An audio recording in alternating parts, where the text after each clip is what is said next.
Mayroon din po akong karanasan na nais kong ibahagi sa inyo. Nangyari po ito, mga mahigit 1 dekada na rin ang nakakalipas. Ito'y naganap nung nakatira ako sa bahay ng kapatid ni nanay. Wala kasi ang asawa nito. Nasa Maynila at doon nagtatrabaho. Kaya pinakiusapan nila ang mga magulang ko na kung maaari ay doon na muna ako sa kanila tumira para may makasama ito sa bahay at may mautos-utusan.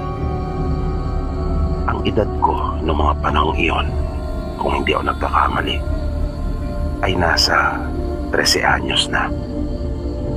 Buntis kasi ito noong mga panahong iyon sa pangalawa niyang anak. Nasa kabilang baryo lang naman namin noon yung bahay nila. Kaya pag gusto kong umuwi sa amin, ay nakakauwi naman ako. Nag-iisa lang ang bahay nila doon. Siguro ang pinakamalapit na bahay ay may halos 1 kilometro ang layo. Noong mga unang linggo ko sa bahay nila, ay maayos naman at wala akong naging problema. Isang hapon ay may dumaan sa bahay na isang matandang babae. Nakatungkod na ito at medyo kubana. Mayroon itong daladalang sako na mga hanggang kalahati lang ang may laman na nasa kanyang likuran. Nung mga sandaling iyon ay nasa loob ng bahay si Tia Presi. Nasa kusina ito at nag-aasikaso na ng aming hapunan. Habang ako naman noon ay nagsisibak ng kahoy. Naglakad yung matanda sa labas ng bakuran at minsan lang itong nakapasulyap sa akin ng mapatapat. Dire-diretso lang naman siyang naglakad. Pero napansin kong bigla nang ito ay huminto.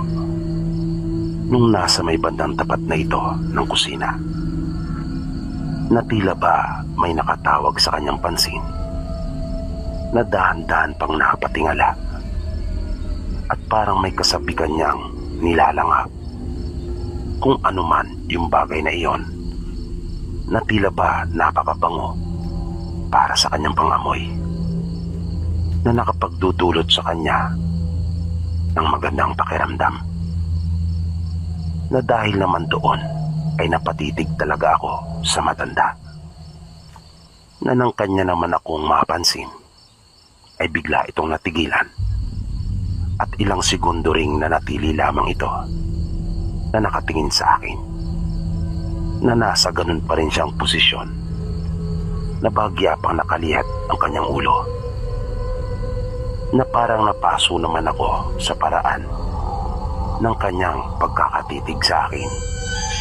Di ko alam, pero iyon ang aking naramdaman. Kung kaya hindi ko iyon natagalan.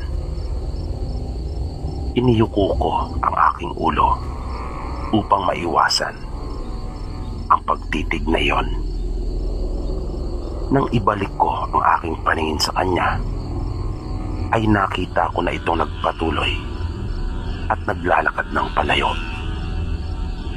Nang nagpapahinga na kami nung gabi ding iyon, ay narinig kong kumahol yung alaga naming aso.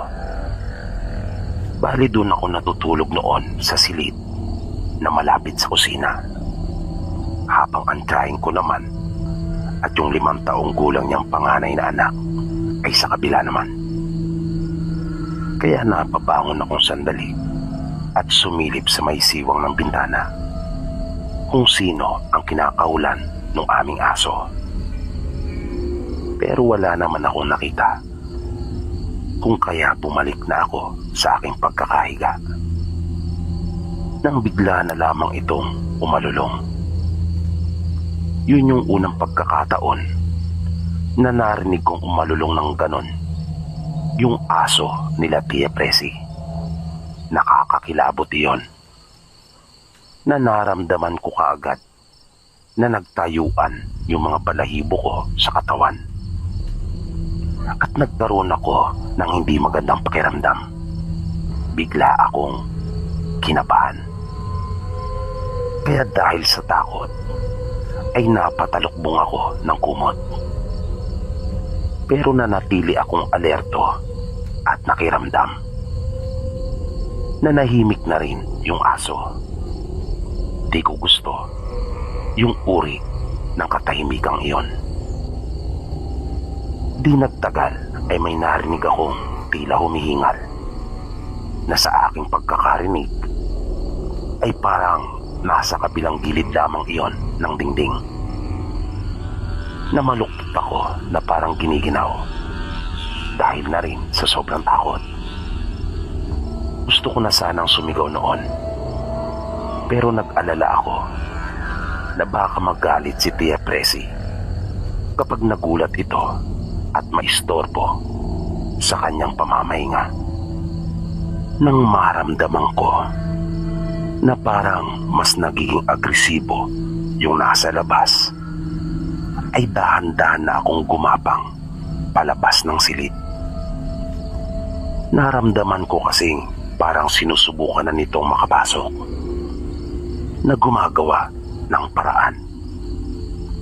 Hindi pa ako sigurado sa kung ano ang nasa labas, pero malakas ang kutob ko na kung ano man iyon ay hindi mabuti ang pakay nito. Nang makalabas ako ng silid, ay tila huminto na rin yung mga pagkaluskos sa dingding. Ngunit nakarinig ako ng mga yabag na hindi nagtagal ay napatingala akong bigla nang lumundo yung kahoy sa may atip. Na agad kong naisip na mayroong nasa itaas. Nang ibaba ko ang aking paningin mula sa aking pagkakatingala, ay napansin kong nasa tapat mismo iyon ng silid naman nila Tia Presi. Kaya lumapit ako doon sa may pintuan ng kanilang silid at sumilip. Hindi nila ugaling magpatay ng ilaw. Pagsilip ko, ay nakita kong mahimbing na natutulog silang mag-ina. Ngunit may napansin ako na tila isang hibla na paminsan-minsan pa nga ay nangingintab. Na dahan-dahang bumababa iyon. At nang iangat ko ang aking paningin, ay natiyak kong nagmumula iyon sa itaas. Napuna ko iyon dahil na rin sa matingkad na kulay ng kortina na nasa tapat noon. Nagmamadali kong tinungo yung makinang dipadyak ni Tia Presi na ginagamit niya sa kanyang pananahi. Aking hinila yung drawer noon at kinuha yung gunting. Napakatalas ng gunting na iyon at malaki na nagmula pa sa Bicol. Bicolano kasi yung asawa ni Tia. At nang minsang umuwi doon, ay bumili sila. Pagkat matibay at magandang klase umano ang gunting sa kanila. Mabilis akong bumalik doon sa harap ng kanilang silid. Nang minsan pa akong sumilip, ay nakita kong sasayad na yung dulo noon sa tiyan ng tiyahin ko. Kaya aking sinungkit yung pinakasara ng kanilang pinto at pumasok na ako. Mabilis kong ginupit yung hibla na iyon at narinig ko ang isang malakas na pagsigaw doon sa itaas. Natakot ako sa aking narinig. Maging ang tiyahin ko ay nagising na rin dahil sa malakas na sigaw na iyon. At naramdaman kong tila nagmamadali doon nasa may bubong. Mabilis ito na gumagalaw doon sa itaas upang bumaba. Na narinig ko pa yung malakas na tunog noon matapos na tumalon. Gulat na napatanong naman ang tiyahin ko. Pagkat naalimpungatan siya, sinabi kong mayroong nasa bubungan at nakakita ako ng hibla na bumababa at nakatapat sa kanyang tiyan, na naagaw yung atensyon namin pareho nang makakita kami ng usok. Pagtingin namin sa sahig, ay nakita namin yung hugis dila na naabo. Nang bigla akong nagising at napaupo mula sa aking pagkakahiga, nang makarinig ako ng isang napakalakas na pagsigaw. Pansamantala pa akong natigilan at para akong nalimpungatan. Napakasama ng aking panaginip. Nang may masmasan ako, ay napatayo na akong bigla at pinuntan ang silid nila Auntie Presi. Nag-alala ako kung bakit ito napasigaw. Pagpasok ko sa kanilang silid, ay nakita kong nagkalat na ang dugo sa kanilang higaan. At kitang-kita ko ang magkahalong takot at pag-aalala sa kanyang mukha. Nagising na rin ang kanyang anak at umiiyak na nasa kanyang tabi. Agad niyang sinabi sa akin na humingi daw ako ng tulong sa bahay. Kung kaya, dinampot ko ang flashlight sa taas ng tukador at kahit may kaba sa aking dibdib, ay agad na akong lumabas ng bahay. Mabilis akong tumakbo. Naisip ko na una kong pupuntahan yung pinakamalapit na bahay doon kanila Auntie Presi. Nagmamadali kong tinungo iyon. Nang sapitin ko ang bahay, ay habol-habol ko ang aking hininga. Hingal na hingal ako. Nung tumawag pa nga ako, ay halos walang lumabas na boses sa akin. Na nahirapan pa akong huminga dahil sa umaalingasaw yung lansa doon sa lugar. Nakadalawang tawag na ako ay wala pa ring sumasagot sa akin. Kaya nagmamadali ko nang nilisan yung bahay na iyon at naisip kong dumiretso na lamang sa amin. Ngunit di pa ako nakakalayo mula doon sa bahay, ay may naramdaman akong tila may sumusunod na sa akin. Pero nang lingunin ko naman iyon, ay wala akong nakita. Sobrang takot na ang nararamdaman ko. Pero kapag aking naalaala yung tagpong naabutan ko, nabalot ng dugo ang mga kamay ng aking tiyahin, ay mas nangingibabaw yung aking awa at pag-aalala sa kanya. Kaya pinaglabanan ko ang aking takot. Nakakita ako ng patpat na kawayan sa gilid ng daan. Aking dinampot iyon.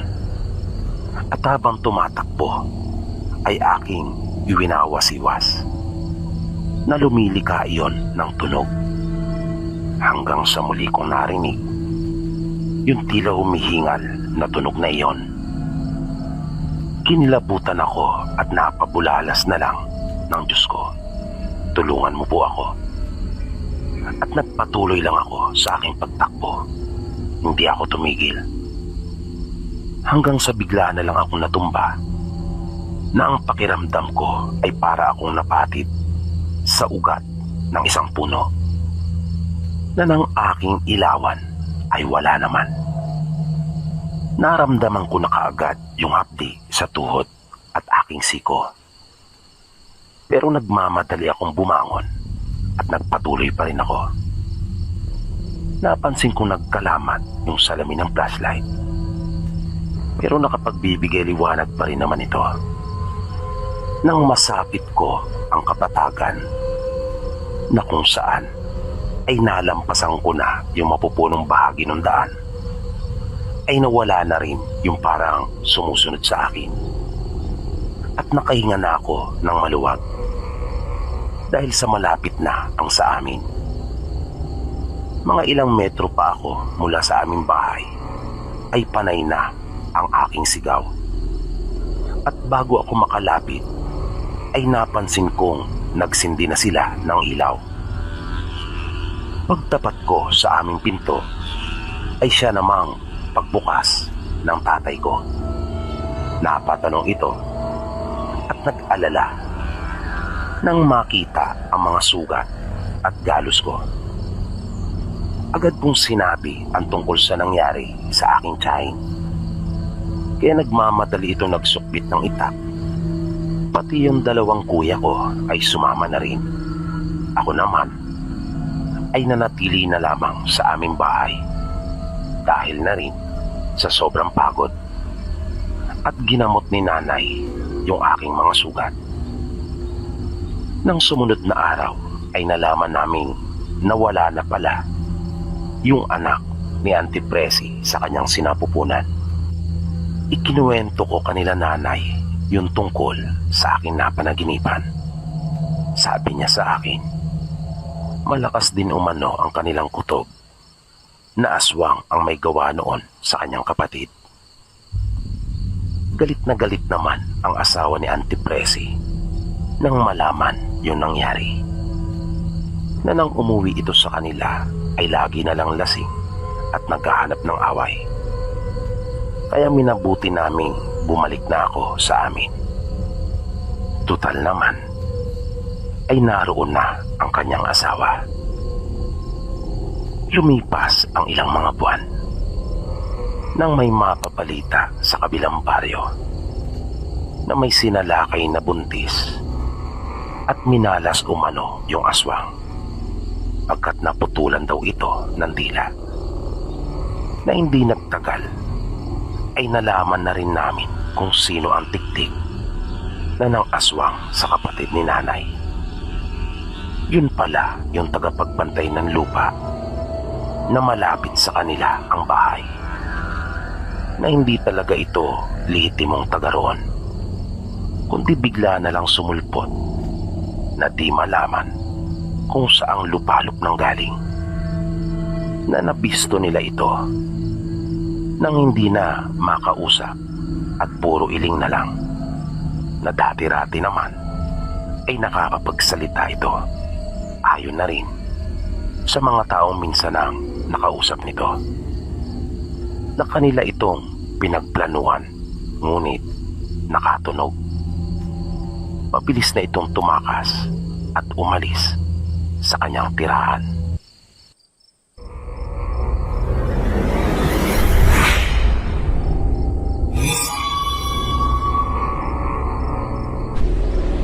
Gusto ko sanang ibahagi yung naging karanasan ko nung minsang napunta po kami sa isang lalawigan sa katimugang bahagi ng Luzon.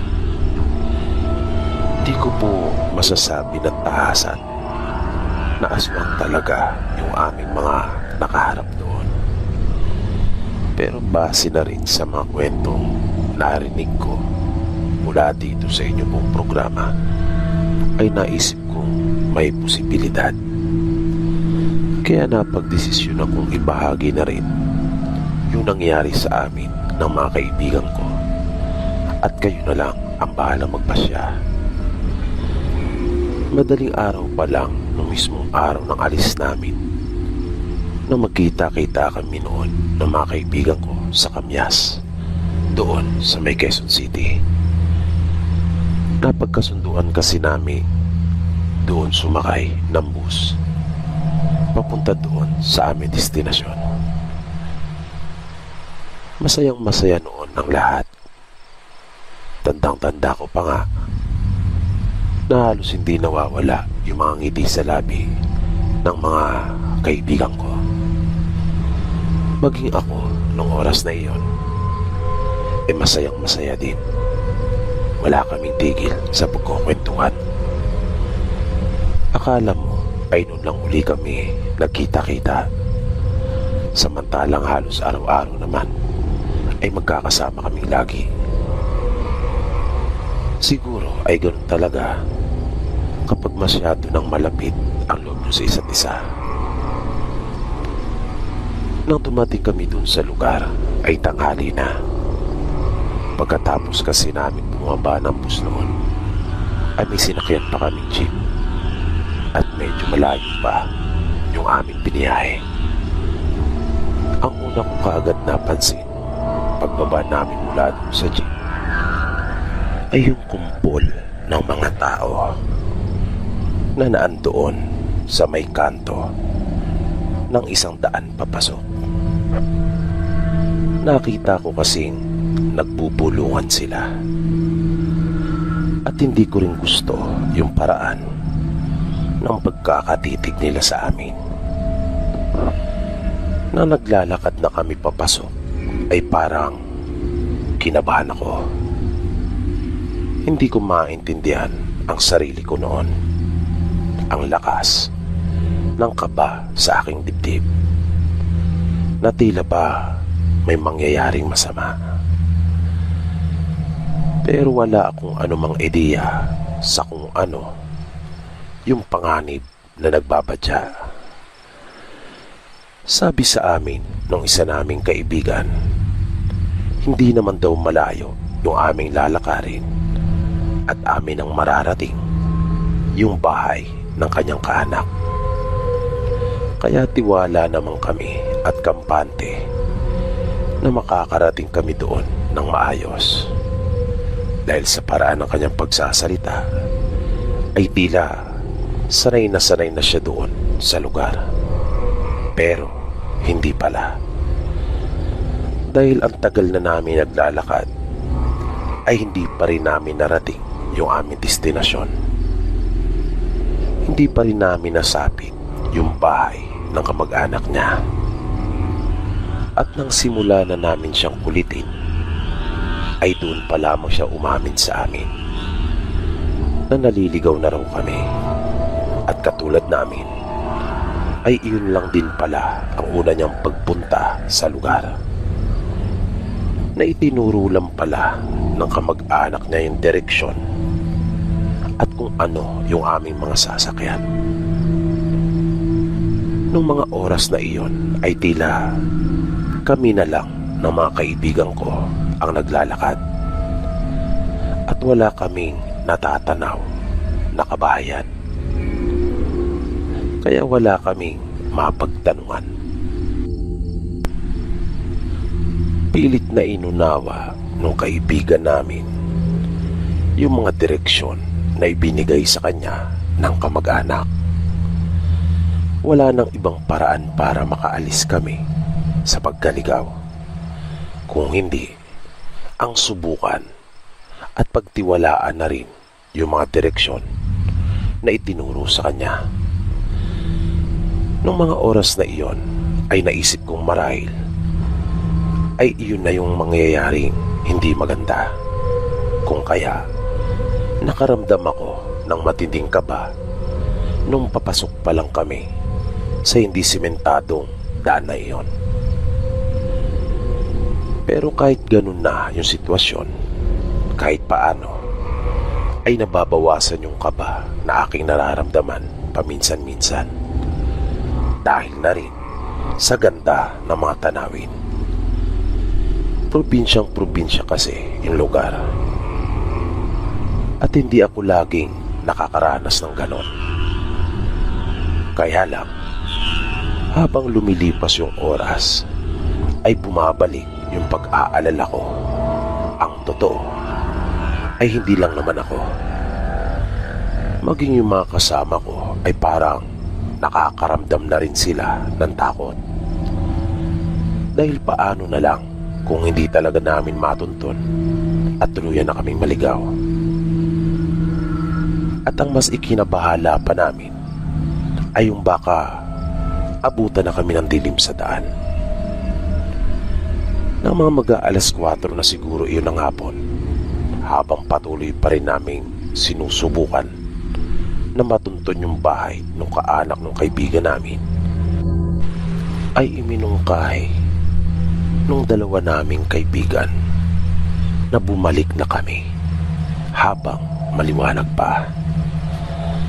Pero sinabi ng kaibigan namin nasubukan pa namin na tahakin yung daan pagkat malakas daw yung kutob niya na baka nasa una na yung bahay na aming pupuntahan.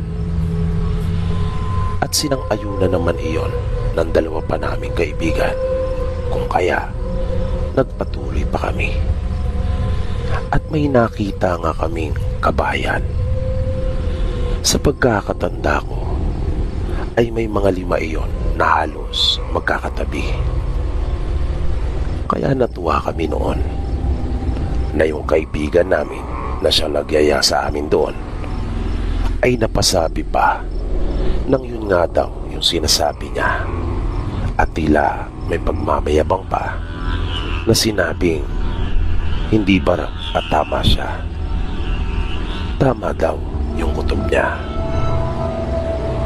Hindi na namin pinansin pa yung mga iba pa niyang sasabihin at pagyayabang. Para nagmamadali na kasi yung mga paan namin na nag-uunahan para lang makarating na doon. Habang papalapit kami ay napansin na kami ng mga taong naroon. At nakita namin unti-unti nang kumapal yung bilang ng mga taong naroon doon sa may bakod na tila ba hinihintay kami. Nang tuluyan na kaming makalapit sa kanila ay pansamantala kaming natigilan. Nakita ko yung kaibigan namin na tinitingnan niyang mabuti yung mga tao na kanya silang sinisino at iniisa-isa, at tila hinahanap yung kaanak niya. Na ipinagtaka ko iyon, at siguro maging yung iba pa naming mga kasama ay nagtaka rin nang makita yung reaksyon nito. Dahil isa yung reaksyon na nagsasabing hindi niya nakikilala yung mga taong nasa harapan niya. At hindi ko po alam kung tao nga ba ang mga iyon, Sir PB. Dahil para silang mga ngain ng tao. Sa pagkakatitig pa lang ng iba sa amin, ay mararamdaman mo hindi nila nagustuhan yung presensya namin doon. Habang yung iba naman ay tila ba kabaliktaran. Parang masayang masaya na makita naman kami. Pero yung napapansin naming saya sa mukha nila ay hindi lamang saya ng pananabik, kundi parang may halong pagkatakam. Kaya ako nasabi ay dahil sa napapadila pa yung iba. Tama po yung narinig nyo, sir. Naglalabas-masok yung dila ng iba na natatakam. Para pansamantalang maputol yung hindi magandang tagpong iyon, ay nagtanong yung kaibigan namin sa kanila kung kanila bang nakikilala yung kanyang kaanak, kung taga roon ba raw ito. Pero hindi siya sinagot ng kahit isa sa mga iyon. Isa ang nagsalita, pero ang sinabi ay pumasok daw muna kami sa kanilang bakuran, magpahinga, at kung maaari ay doon na daw kami magpalipas ng gabi, pagkat sigurado raw na kami ay mga pagod na. Pero dahil sa hindi magandang nararamdaman namin patungkol sa kanila, kung kaya tinanggihan namin ito at nagpasalamat na lang sa kanilang iniaalok. Tumalikod na kami at nagmamadaling tinahak yung daan pabalik. Nagmadali kami pagkat malapit nang lumubog ang araw. Ramdam kasi namin na may masamang tangka ang mga taong iyon sa aming magkakaibigan, na sa tingin nga namin ay hindi basta mga karaniwang tao lamang sila. Masama ang kutob namin. At medyo Nahiwagaan pa nga kami sa kanila. Dahil parang hindi sila makalabas ng kanilang bakuran. At tila umiiwas sila sa liwanag ng araw. Kaya kapansin-pansin din na yung pinagtirikan ng kanilang mga bahay ay napapalibutan ng mga malalaking punong mayayabong ang dahon. At naroon sila nakatayo kung saan mayroong lilim nung nakaharap namin sila. Bukod sa pangamba na baka sundan nila kami, ay ipinag-alala din ng mga kasama ko yung direksyon pabalik. Hindi lang kasi isang diretso yung aming dinaanan. Sinabi ko sa kanila na ako ang mauuna at kanila na lamang akong sundan. Nung makaramdam kasi ako ng hindi maganda, bago kami pumasok at tinaka ang daan, ay binuksan ko yung malaki kong bao na cornet at nag-iiwan ako ng butil sa dinaraanan namin. Kaya iyon yung sinundan namin pabalik. Nang wala na sa kalahati ang aming lalakarin para muling makabalik sa highway, ay nakasalubong naman namin yung mga nag-uumpukan doon sa kanto. At para bang tuwang-tuwa sila nang makita kami. Sinabi nilang sinundan talaga nila kami, pagkat nagtaka daw sila kung saan ang aming punta. At nag-alala na baka hindi na kami makalabas pa ng buhay. Na nang marinig namin ang sinabing iyon ng isa sa kanila, ay agad nang nabuo sa isipan namin na marahil ang tinutukoy nilang panganib ay yung mga nakaharap namin. At hindi nga kami nagkamali, pagkat nang mag-usisa pa kami ay sinabi nilang hindi umano mabuting angkan ang mga iyon na mga lahi umano ng aswang. Di ko alam, pero iyon din kasi ang kutob ko. Bagaman hindi ko sila nakitang nagpalit ng anyo sa aming harapan, ay malakas ang kutob kong hindi nga talaga sila mga karaniwang tao. Nalaman namin nung huli na napaaga pala yung pagpara ng kaibigan namin sa jeep, na yung lugar pala ng kaanak niya ay sa unan pa. At mali kami ng pinasok na daan. Hindi pala iyon papunta sa kasiyahan na siyang pakay namin nung araw na iyon, kundi patungo pala sana iyon sa aming kamatayan.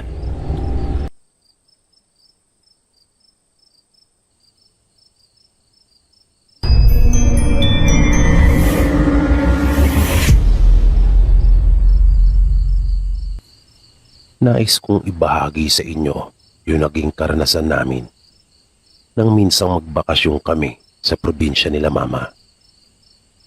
Ako nga po pala si Sam, kasalukuyang naninirahan ngayon dito sa Lagro.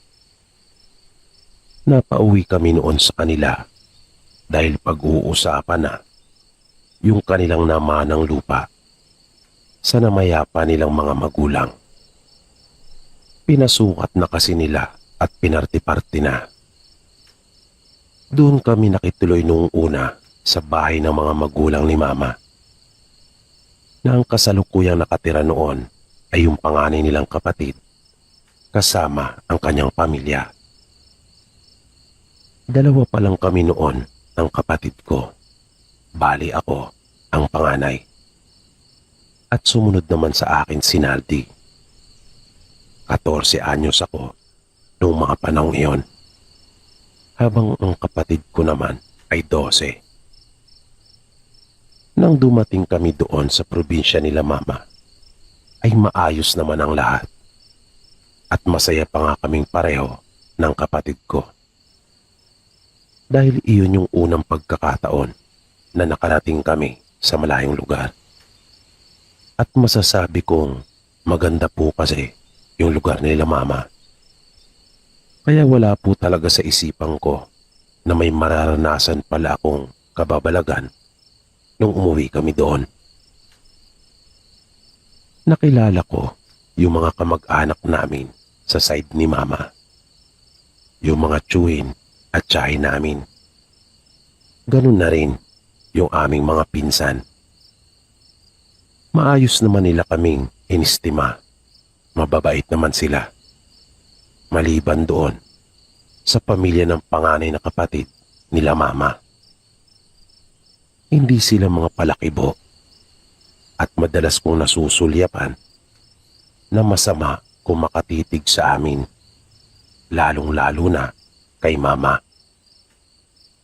Kasama din namin noon si Papa, pero likas kasing tahimik ito at ayaw niya ring makialam pagdating sa mga bagay ukol sa side ni Mama. Nung ikalawang gabi namin doon, ay natatandaan kong maaga kaming kumain ng hapunan. At pagkatapos, ay nagpahinga lang sandali na nagkwentuhan kami mag-anak. At pagkatapos naming makapagkwentuhan, ay nahiga na rin kami. May kalakihan yung bahay ng lolo at lola namin. Marami itong kwarto. Kaya yung 2 kwarto ay kanilang inilaan sa amin. Bali nasa kabilang kwarto lang namin noon sila Mama. Habang nakahiga ako ay di ko alam kung bakit para akong biglang kinabahan. Nakaramdam ako ng takot. Nananindig talaga yung mga balahibo ko. Dahil doon ay nagtalokbong na lang ako ng kumot at ipinikit yung aking mga mata. Idinaan ko na lang iyon sa pagtulog. Sinikap ko talaga nung mga oras na iyon na makatulog na.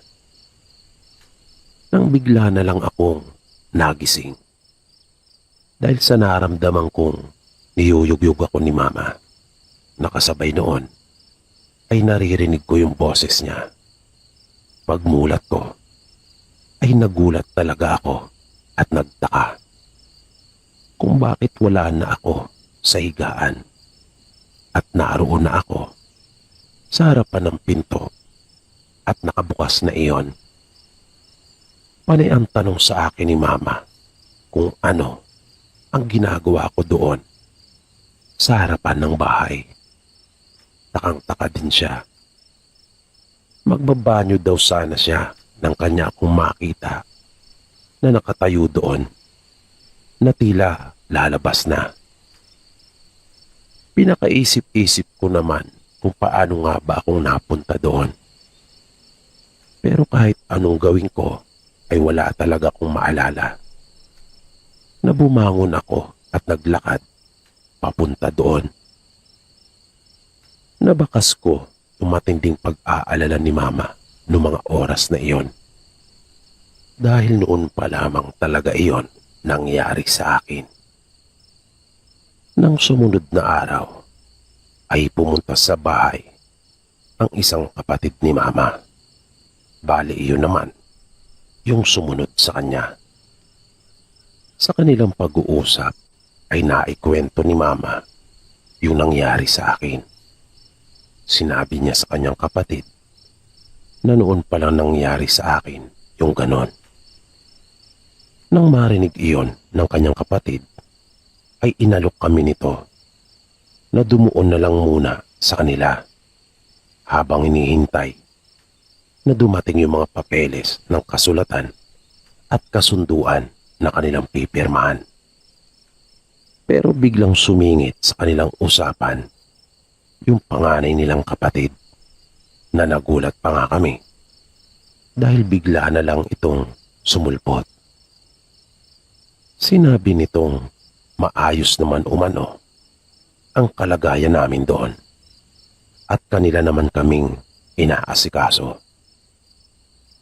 At para hindi na humaba pa ang usapan na baka mauwi pa sa pagtatalo, ay sinabi ni Mama na maayos nga ang kalagayan namin doon at kanya na lamang tinanggihan ang iminungkahi ng kanyang kapatid. Nang mapatingin ako sa kapatid ni Mama, ay parang may gusto pa itong sabihin ngunit tila nagpipigil lang.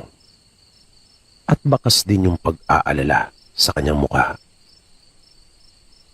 Kinagabihan, bago kami pumasok ng aming silid na tinutulugan, ay makailang ulit na ipinaalaala sa akin ni Mama na aking isara ang pinto bago ako mahiga. Bagay na akin namang sinunod. Maging yung bintana ay sinigurado kong nakasara iyon bago ako nahiga. At natatandaan kong madali akong nakatulog nung gabing iyon. Di ko na alam kung anong oras na nang makaramdam ako ng napakatinding init. Nagtaka pa nga ako dahil simula nang dumating kami doon ay napakalamig talaga, lalo na sa madaling araw. Kaya inalis ko yung kumot na nakatalukbong sa akin. Nang bigla akong nakakita sa may kisame ng isang aswang na nakakapit doon at nakaharap sa akin. Sa sobrang takot ko ay napasigaw ako at agad na napatayo. Mabilis akong lumabas ng silid habang tinatawag sila Mama. Sinalubong nila ako doon sa may pasilyo at nagmamadaling bumalik sa silid para puntahan ang kapatid ko. Pagpasok namin doon ay mahimbing pa rin itong natutulog at napansin namin na nakabukas na yung bintana. Nang tanungin nila ako kung ano ang nangyari, ay agad kong isinumbong yung aking nakita. Nakakatakot ang itsura noon. Tao din naman ito pero may balahibo yung kanyang magkaabilang pisngi. Nanlilisik yung kakaiba niyang mga mata at makapal yung buhok nito na nakabuwagag. Nang marinig nila Mama iyon, ay ginising na nila yung kapatid ko. At nagtungo kami sa kanilang silid. Nakita kong inayos na nila Mama at Papa yung aming mga gamit. Nang tanungin ko si Mama, ang sabi niya ay aalis kami at pupunta doon sa bahay ng kanyang kapatid. Nakapagtataka nga po, Sir PB, na kahit nagkakagulo na kaming mag-anak, ni isa sa pamilya ng panganay nila Mama ay wala man lang lumapit sa amin para magtanong o di kaya'y kausapin kami. Imposible namang tulog pa rin sila. At kahit isa ay wala man lang nagising para tulungan kami. Gayong napakalakas ng sigaw ko at talagang nagkakaingay na kami nila Mama. Maiintindihan ko pa yung aking kapatid dahil mantika talaga ito kung matulog. Matapos na maihanda ang aming mga dalang gamit, ay lumabas na kami at nilisan yung bahay. Hindi na nagpaalam pa sila Mama. Nang dumating kami doon sa bahay ng kanyang kapatid, ay nagkausap sila ng maasinsinan. Narinig ko sa kanilang pag-uusap na mayroon nga raw nangyayaring kababalagan sa bahay ng kanilang magulang. Sabi pa ng tiyahin ko, malaki umano ang ipinagbago ng panganay nilang kapatid. Hindi na raw ito katulad ng dati. Na nang ikwento ni Mama yung aking nakita, ay para bang hindi na nabigla o nagtaka pa yung kanyang kapatid. Nang sumunod na gabi, naghahanda pa lang sila Mama kasama ang tiyahin namin para maghapunan, ay tila binabato na yung bubungan ng kanilang bahay. Sunod-sunod iyon at sa palagay namin ay malalaki yung bato dahil na rin sa lakas ng pagkalabog noon. Noong una ay napansin kong parang wala naman silang magawa tungkol doon. Narinig ko pa nga nagsabi sila tita na hayaan na lang daw at magsasawa rin ito. Pero nagpatuloy iyon na para bang sinasadyang ubusin talaga yung kanilang pasensya. Na kahit nga si Papa noon ay nakita kong nagngingit-ngit na sa galit at sinabing hindi na raw tama at makatao ang kanilang ginagawa. Na hindi pa naman malinaw sa kung sino ang kanyang pinapatungkulan. Hanggang sa dumampot na ng itak ang asawa ng tiyahin ko at lumabas ng bahay. Sumunod naman si Papa kung kaya nagsisunuran na rin kaming lahat. Sumigaw ng ubod lakas ang tiyuhin ko at naggamon. Nang bigla na lamang may tumalon mula sa kanilang bubungan at mabilis na nagtatakbong palayo. Kanila pa iyong hinabol pero hindi na nila inabutan. Kinaumagahan, maaga pa, ay nakita kong naghahanda sila mama kasama ang kanyang kapatid para umalis. Di ko alam kung saan sila pupunta. Kami-kami lang magpipinsan ang naiwan sa kanilang bahay. Nang magtatanghalian na, ay wala pa rin sila. Bigla kaming nakarinig na may tumatawag mula sa labas. Kaya napasilip kami sa bintana. Nakita namin yung panganay na kapatid nila mama kasama ang isang anak nito. Na kanya kaming makita ay niyaya kami nito sa kanilang bahay. Muntik na akong mapapayag. Hindi ko rin maintindihan kung bakit. Kahit pa nga paulit-ulit na ibinilin sa amin ni Mama na wag kaming sasama kahit na kanino. May kakaiba kasi sa kanyang pakikipag-usap. Yung paraan niya ay para bang mahiya ka talagang tumanggi. Para bang napakahirap siyang tanggihan, Sir PB. Buti na nga lang at sumagot yung pinsan ko at nakisali sa usapan. Sinabi niyang hindi kami maaaring umalis dahil mahigpit ang bilin ng aming mga magulang at sa kanya daw kami iniwan. Kaya nung huli ay wala na ring nagawa pa yung panganay na kapatid nila mama. Nang dumating sila ay doon pa lang namin nalamang galing pala sila sa isang manggagamot. Kanilang nalaman na tama nga ang hinala nila ng kanyang kapatid. Nang gumagamba lang iyon sa amin ay yung pamilya ng kuya nila. At ikinagulat din nila yung sinabi ng manggagamot nang mag-anak ng kanilang kuya ay ganap ng mga aswang. Makaraan ang ilang araw ay dumating na yung mga papeles na dapat nilang pirmahan. Ipinasabi nila mama kung maaari ay ang kuya na lamang niya ang magpunta doon sa bahay ng kanyang kapatid. Pero hindi ito pumayag. Kaya wala nang nagawa sila mama. Sila ang kailangang pumunta.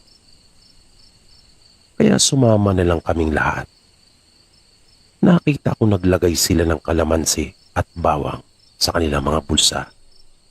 Nilagyan din kami nila mama, maging ng barya. Ang tiyuhin ko naman ay magdadala pa sana ng itak. Pero pinigilan ito ng kanyang asawa. Kung kaya, balisong na lang ang dinala nito at kanya pang inabutan si Papa. Pero tumanggi naman si Papa at sinabing hindi siya sanay na magdala ng patalim o anumang kargada. Pagdating namin doon ay napansin kong hindi sila makatingin sa amin ng tuwid. Kahit habang nakikipag-usap sa kanila mama, ang kuya nila ay sa iba ito nakabaling. Kung minsan naman, sa ibaba ito nakatingin. At parang hindi rin sila mapakali. Na tila ba minamadali nila kaming umalis, na sa aking palagay ay hindi nila gusto yung mga nakalagay sa aming bulsa. Nanatili pa kami ng 2 araw doon sa bahay nila tita, matapos yung kanilang ginawang pirmahan, hanggang sa bumalik na kami sa Maynila. Bago kami umalis ay sinabihan pa ako ni tita na magbakasyon daw kami muli doon sa kanila. Tumango lang ako, pero ang totoo ay wala na akong balak na maranasan pang muli yung nakakatakot na pangyayaring naranasan ko doon.